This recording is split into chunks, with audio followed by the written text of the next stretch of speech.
Anniversaries are supposed to be special, right? A celebration of love, commitment, and all that mushy stuff. That's what I thought when I handed Amanda a little velvet box containing the most expensive bracelet I could afford. Spoiler alert, it wasn't love she was celebrating. "Nick, it's beautiful." Amanda gasped, her eyes lighting up as she opened the box. I'll admit, her reaction made my wallet ache a little less. She twirled the bracelet around her fingers like it was the Hope Diamond, then immediately slipped it onto her wrist. "You deserve it," I said, smiling like the clueless idiot I was. Looking back, I should have noticed the way her smile faltered, just for a split second. But no, I was too busy patting myself on the back for being the perfect boyfriend. The next few days were strange. Amanda suddenly got busier. "Sorry, babe," she said one evening, throwing on a coat. "Work's crazy this week. I'll call you later, okay?" Work? Amanda was a freelance graphic designer. Her office was the couch, and her meetings usually involved Netflix in the background. "Sure," I said, trying not to sound suspicious. But the pit in my stomach was already forming. Then there was the bracelet. She wore it everywhere. Gym? Bracelet. Grocery store? Bracelet. She even wore it to bed, which was weird, because Amanda hated sleeping with jewelry on. "Wow, you really love that thing," I joked one morning. She laughed, but her eyes darted away. "Of course I do. It's from you." Sweet, right? Except her tone sounded more like a practiced line than genuine affection. It wasn't until she canceled our third date night in a row that my suspicions hit their peak. "Nick, I'm so sorry," she said over the phone, her voice dripping with fake guilt. "I just have so much on my plate right now." "More than usual?" I asked, keeping my tone light. "Yeah, just a lot of clients," she replied quickly. Too quickly. That's when I decided to stop asking questions and start finding answers. Because Amanda might have thought she was pulling a fast one on me, but she didn't realize she'd just been upgraded to a fully monitored subscription.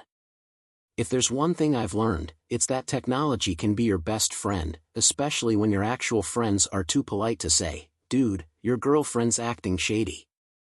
Enter the GPS tracker, a tiny, harmless little device tucked into Amanda's prized bracelet. Think of it as a gift that keeps on giving me answers. The first day, nothing seemed out of the ordinary. Amanda's tracker showed her at the coffee shop she loved, then at the gym. "Wow," I muttered, watching the little blinking dot on my phone. She might actually be working out for once. But by day 3, things got interesting. Thursday evening, Amanda texted me, staying late at the co-working space. "Deadlines, ugh." Weary face. "Totally understand," I replied, because I'm a supportive boyfriend, or at least I was pretending to be. 10 minutes later, I opened the tracker app. To my surprise, Amanda's bracelet wasn't anywhere near her usual co-working spot. No, she was halfway across town, parked at some trendy bistro. "Deadlines, huh?" I muttered, grabbing my keys. When I arrived, I parked across the street and watched the entrance. Sure enough, there she was, sitting on the patio in that green dress I told her looked amazing on her. But here's the kicker, she wasn't alone. Across from her sat some guy, a tall, well-dressed charmer with the kind of slick-back hair that screamed, "I use way too much gel." He leaned in close, laughing at something she said. Amanda giggled back, twirling her hair like she was auditioning for a rom-com. I sat there for a good 10 minutes, torn between storming over and playing it cool. In the end, I chose option 3, evidence collection. I pulled out my phone and snapped a few pictures through the windshield. Perfectly incriminating, perfectly clear. Then I drove home, my mind buzzing. Amanda thought she was winning some twisted game, but she didn't realize the rules were about to change.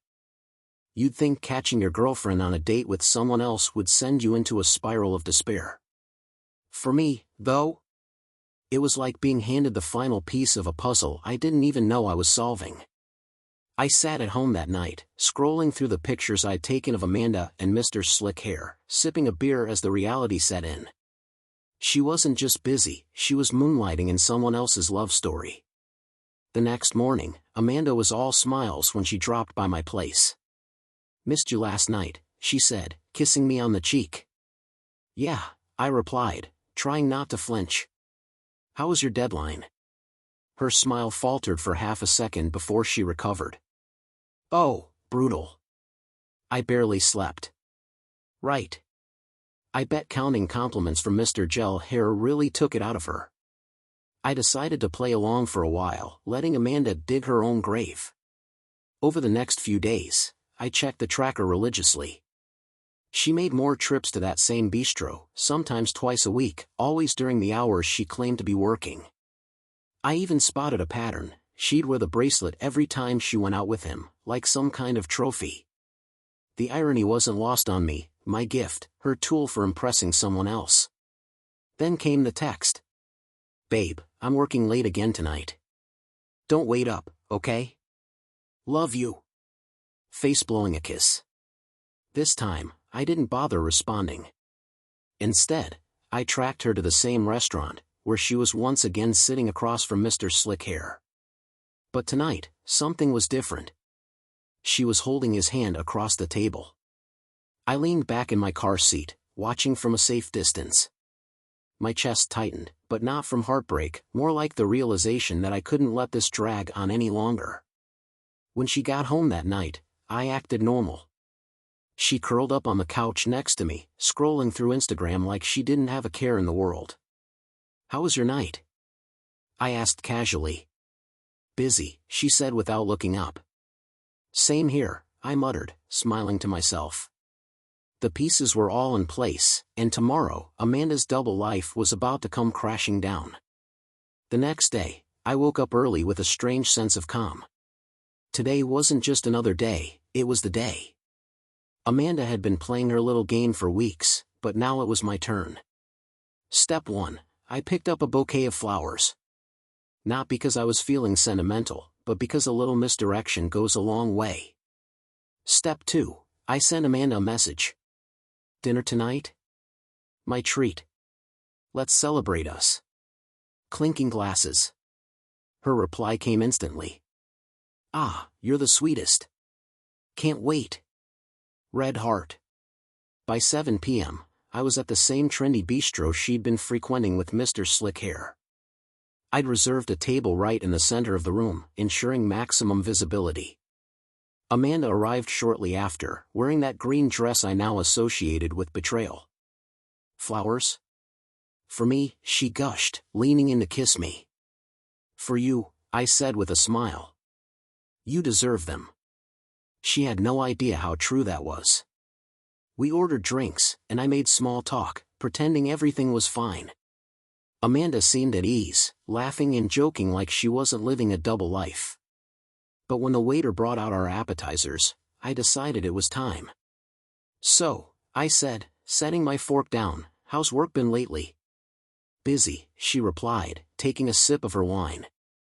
"Clients are so demanding this week." I nodded, keeping my expression neutral. "Is that why you've been spending so much time at this restaurant? It's got a great Wi-Fi signal, I'm guessing." Her smile froze. "What do you mean?" I pulled out my phone and slid it across the table, the screen displaying one of the photos I'd taken of her with Mr. Slick Hair. "I mean this," I said. "Looks like quite the meeting." Amanda's face turned pale, her mouth opening and closing as she searched for words. "It's not what it looks like," she finally stammered. "Oh, really?" I said, my voice dripping with sarcasm. "Because it looks like you've been having date nights with someone else while wearing the bracelet I bought you." Her excuses tumbled out in a frantic stream. "It was just a friend." "You're overreacting." "It didn't mean anything."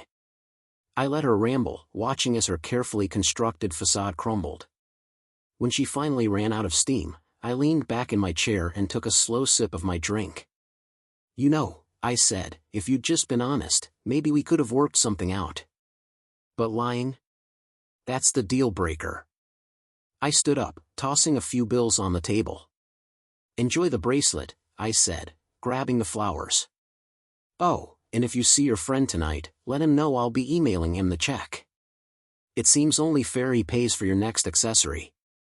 Amanda sat there, speechless, as I walked out the door. Leaving the restaurant felt like stepping into a different world.